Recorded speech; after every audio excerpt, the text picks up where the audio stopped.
आणि एक महत्त्वाची बातमी आहे, भाजपचे कोकण पदवीधरचे उमेदवार निरंजन डावखरे आता मनसे अध्यक्ष राज ठाकरे यांच्या भेटीला दाखल झालेत। निरंजन डावखरे हे कोकण पदवीधर मतदारसंघातून भाजपच्या तिकिटावर निवडणुकीमध्ये उतरले।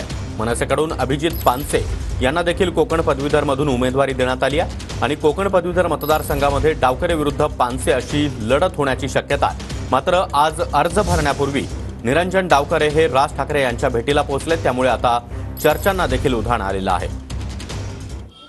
उमेदवारांच्या पाठीशी कोकण पदवीधरच्या ज्या निवडणूक आहेत त्याच्यासाठी फॅक्टर हा कितपत महत्त्वाचा ठरेल? मतं विभाजित होतील का?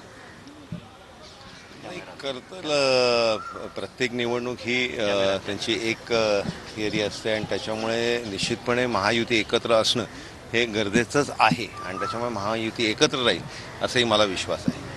दुसरा एक प्रश्न, ज्या पद्धतीनं मनसेकडनं आज अर्ज दाखल केला जाणार आहे त्याच्या बाबतीत काही बोललाय की एक मदत असावी किंवा मनसे हा अर्ज मागे घेऊ शकते या भेटीनंतर? नाही, मी मुळात तुम्हाला परत सांगतोय, तुम्ही गोल गोल फिरून त्याच प्रश्नावर येत आहे म्हणून मी तुम्हाला स्पष्ट सांगतोय, मी आमचे बरेच वर्षाचे संबंध आहे साहेबांबरोबरचे। मी आज राज साहेबांचा आशीर्वाद या इकडे घ्यायला आलो होतो आणि आशीर्वाद घेऊन चाललेलो। धन्यवाद।